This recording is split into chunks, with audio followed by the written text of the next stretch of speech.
বাংলাদেশের সর্বশেষ গুরুত্বপূর্ণ আপডেট সংবাদে আপনাকে স্বাগত। শুরুতেই সংবাদ শিরোনাম, পরে বিস্তারিত। শুরুতেই জানাবো, নিষিদ্ধ সংগঠনের ছাত্রলীগের কর্মী ছিনতাইয়ের ঘটনায় ববিতে বিক্ষোভ মিছিল। বরিশাল বিশ্ববিদ্যালয়ের ববির নিষিদ্ধ সংগঠন ছাত্রলীগ কর্মী শাহরিয়ার সানকে ছাড়িয়ে নেওয়ার ঘটনায় পরিপ্রেক্ষিতে বিক্ষোভ মিছিল করেছে বরিশাল বিশ্ববিদ্যালয়ের সকল সাধারণ শিক্ষার্থীরা। আজ দুপুর 1টায় বিশ্ববিদ্যালয়ের প্রশাসনিক ভবনের নিচ থেকে গ্রাউন্ড ফ্লোর এলাকায় বিক্ষোভ মিছিলটি শুরু হয়ে বরিশাল কুয়াকাটা মহাসড়ক প্রদক্ষিণ করে গ্রাউন্ড ফ্লোরে এসে শেষ হয়। সময় শিক্ষার্থীরা 4 দফা দাবিসহ ফ্যাসিস্টদের দোসরমুক্ত ক্যাম্পাস ঘোষণা করে এবং নিষিদ্ধ ঘোষিত সংগঠন ছাত্রলীগ বিরোধী মোর্চা গঠন করেছে। এ বিষয়ে গুরুত্বপূর্ণ সংবাদ জানাবো, সঙ্গেই থাকুন। এরপর জানাবো, 5 থেকে 7 বছরের মধ্যেই শতভাগ দরিদ্র বিমোচন সম্ভব বললেন জামাত ইসলাম। বাংলাদেশ জামাত ইসলামের কেন্দ্রীয় কর্মপরিষদ সদস্য ঢাকা মহানগর উত্তরের নায়েবে আমির ইঞ্জিনিয়ার গোলাম মোস্তফা বলেছেন, জাকাত ভিত্তিক অর্থব্যবস্থা চালু হলে বাংলাদেশ থেকে দরিদ্র বিমোচনের 5 থেকে 7 বছরের মধ্যেই সম্ভব। যদি দেশ পরিচালনার দায়িত্ব পাই তাহলে আমরা 5 থেকে 7 বছরের মধ্যে দারিদ্র্য বিমোচন করব ইনশাল্লাহ। এদিকে ঢাবিতে ভর্তি পরীক্ষায় বৈষম্য বিরোধী খালেদা জিয়া এবং ডক্টর ইউনুস ও আবু সাইদ হাসিনার পতন নিয়ে প্রশ্ন। ঢাকা বিশ্ববিদ্যালয়ে অনুষ্ঠিত হওয়া কলা আইন ও সামাজিক বিজ্ঞান ইউনিটের ভর্তি পরীক্ষায় বৈষম্য বিরোধী ছাত্র আন্দোলন, বেগম খালেদা জিয়া, আবু সাইদ ও মুগ্ধ, তত্ত্বাবধায়ক সরকার ব্যবস্থা, সম্পত্তি ইত্যাদি বিষয়াদি নিয়ে প্রশ্ন করা হয়েছে। এবারে জানাবো, মাদ্রাসা শিক্ষকদের বিরুদ্ধে জাল সনদে চাকরি ও অর্থ আত্মসাতের অভিযোগ। গাজীপুরের কাপাসিয়া উপজেলার বড়িবাড়ি বালিকা দাখিল মাদ্রাসায় জাল সনদ ব্যবহার করে শিক্ষক নিয়োগ ও সরকারি অর্থ আত্মসাতের অভিযোগে মামলা হয়েছে। মাদ্রাসার ভারপ্রাপ্ত সুপার মোহাম্মদ আবুল হাশেম আকন্দ এই মামলা দায়ের করেন। এদিকে 2000 মানুষ শুধু নির্বাচনের জন্যই জীবন দেয় নাই বললেন সমন্বয়ক আব্দুল হান্নান মাসুদ। বর্তমান একটি দল শুধু নির্বাচন করছে। এই 2000 মানুষ গণ অভ্যুত্থানে শুধুমাত্র একটি নির্বাচনের জন্য জীবন দেয় নাই।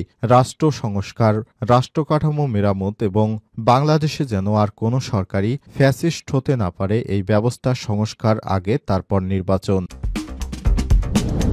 এবং সর্বশেষ জানাবো, ইসলাম ধর্ম নিয়ে কটূক্তি করায় পাকিস্তানের 4 জনের মৃত্যুদণ্ড। ইসলাম ধর্ম নিয়ে কটূক্তি করার দায়ে 4 জনকে মৃত্যুদণ্ড দিয়েছে পাকিস্তান। পাকিস্তানের আদালত, রাওয়ালপিন্ডির আদালত এই রায় দিয়েছে। বার্তা সংস্থা এপি জানিয়েছে, 4 জন ধর্মীয় ব্যক্তি কোরআন সম্পর্কে কটূক্তি করে। এরপর তাদেরকে এই ফাঁসি রায় দেয়া হয়। তাদের মৃত্যুদণ্ড অচিরেই কার্যকর করা হবে। প্রিয় দর্শক, এতক্ষণ শুনছিলেন সংবাদ শিরোনাম, এবারে বিস্তারিত। তবে তার আগে বন্ধুরা, অনুরোধ থাকবে সংবাদটিতে একটি লাইক দিন। এই চ্যানেলে আপনি নতুন হয়ে থাকলে আমাদের সংবাদটি দেখতে দেখতে চ্যানেলটি সাবস্ক্রাইব করে রাখুন। কমেন্ট করে বন্ধুরা আপনার মূল্যবান মতামত জানিয়ে দিন আপনি বিশ্বের কোন দেশ থেকে বা বাংলাদেশের কোন স্থান থেকে আমাদের সংবাদটি দেখছেন এবং শুনছেন। এবারে বিস্তারিত। নিষিদ্ধ সংগঠন ছাত্রলীগের কর্মী ছিনতাইয়ের ঘটনায় ববিতে বিক্ষোভ মিছিল।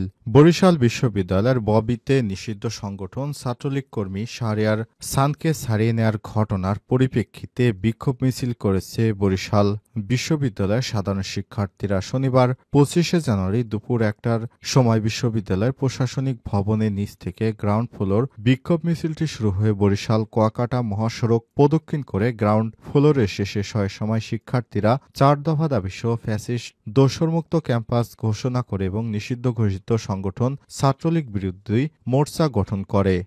বরিশাল বিশ্ববিদ্যালয়ে বৈষম্য বিরোধী ছাত্র আন্দোলন চলাকালীন 29শে জুলাই 2024 তারিখে আন্দোলনকারীদের হামলায় প্রত্যক্ষ ও পরোক্ষভাবে হামলাকারী সকল ছাত্রলীগ সন্ত্রাসীদের আগামী 24 ঘণ্টার ভিতর গ্রেপ্তার এবং একাডেমিক শাস্তির আওতায় আনতে হবে। 2 অদ্য 24/1/2025 তারিখে ক্যাম্পাসে হামলা ও ভাঙচুরে জড়িত সকলের বিরুদ্ধে আগামী ২৪ ঘণ্টার ভিতর একাডেমিক ও আইনগত শাস্তির ব্যবস্থা গ্রহণ করতে হবে। ৩.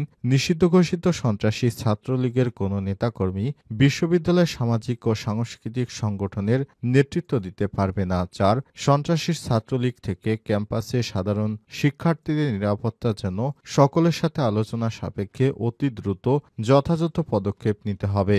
এ বিষয়ে ববি প্রক্টর ড. এটিএম রফিকুল ইসলাম জানান, আজ সকালে মামলা হয়ে গেছে, এ বিষয়ে পদক্ষেপ নেওয়া হবে। এর আগে ২৪শে জানুয়ারি শুক্রবার সন্ধ্যায় সাধারণ শিক্ষার্থী কর্তৃক জুলাই অভ্যুত্থানে আন্দোলনরত শিক্ষার্থীদের উপর হামলাকারী নিষিদ্ধ সংগঠন ছাত্রলীগের কর্মী শাহরিয়ার সানকে বিশ্ববিদ্যালয়ের সিকিউরিটি রুমে আটকে রাখা হলে সানের সহপাঠী পরিচয়দানকারী কিছু শিক্ষার্থী, যার অনেকেই পূর্বে ছাত্রলীগের রাজনীতির সাথে জড়িত ছিল, রুমের দরজা ভেঙে তাকে ছাড়িয়ে নিয়ে চলে যায়। এ সময় শিক্ষার্থীদের সাথে তাদের বেশ কিছু সময় বাকবিতণ্ডাও চলে। এর পরিপ্রেক্ষিতে বিশ্ববিদ্যালয়ের পরিবেশ কিছুটা থমথমে হয়ে পড়ে, যার সূত্র ধরে সাধারণ শিক্ষার্থীরা নিষিদ্ধ ছাত্রলীগ সংগঠন বিরোধী বিক্ষোভ মিছিলে বের করে বলে জানা গেছে। ৫ থেকে ৭ বছরের মধ্যে শতভাগ দরিদ্র বিমোচন সম্ভব।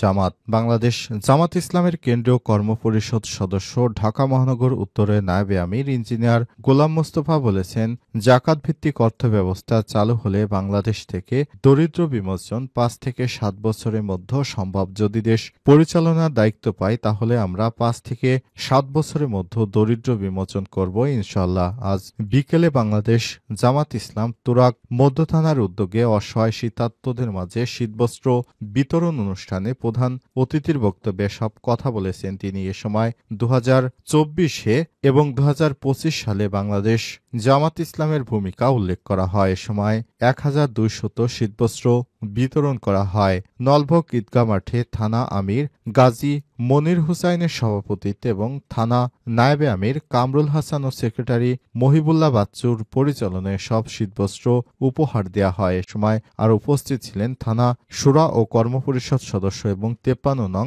ওয়ার্ড কাউন্সিল প্রার্থী অ্যাডভোকেট সুরুজ্জামান, থানা শুরা ও কর্মপরিষদ সদস্য জুলফিকার আলী, মুজিবুর রহমান মাওলানা, ওয়ারিশ আলী মুরাদ, সাখাওয়াত হোসেন, দেলোয়ার হোসেন মাওলানা, আজিজুল হক বাড়ি, মাওলানা বেলায়েত হোসেন মাওলানা, ইশতাক হোসেন সহ বেশ কয়েকজন জামাত ইসলামের নেতাকর্মীরা। ঢাবিতে ভর্তি পরীক্ষায় বৈষম্য বিরোধী শিক্ষার্থী খালেদা জিয়া, ডক্টর ইউনূস, আবু সাঈদ ও হাসিনার পতন নিয়ে প্রশ্ন। আজ ঢাকা বিশ্ববিদ্যালয়ে অনুষ্ঠিত হতে যাওয়া কলা, আইন ও সামাজিক বিজ্ঞান ইউনিটের ভর্তি পরীক্ষায় বৈষম্য বিরোধী ছাত্র আন্দোলন, বেগম খালেদা জিয়া, আবু সাঈদ ও তত্ত্বাবধায়ক সরকার সম্পর্কিত বিভিন্ন বিষয়াদি নিয়ে প্রশ্ন করা হয়েছে। শনিবার ২৫শে জানুয়ারি বিশ্বব্যাপী ৮টি বিভাগের শহরে ভর্তি পরীক্ষা অনুষ্ঠিত হয়। বেলা ১১টা থেকে দুপুর ১২টা ৩০ পর্যন্ত পরীক্ষা চলে। কলা, আইন ও সামাজিক বিজ্ঞান ইউনিটের মোট ১,২৫,৫০০ শিক্ষার্থী আবেদন করেছেন এবং প্রতিটি আসনের বিপরীতে প্রতিদ্বন্দ্বিতা করেছে ৪৩ জন শিক্ষার্থী। ঢাবির এই ভর্তি পরীক্ষায় অধ্যাপক মোহাম্মদ ইউনূসের উদ্যোগে চালু হওয়া বিশ্বব্যাপী ৩০৩০ আন্দোলন নিয়ে প্রশ্ন করা হয়েছে।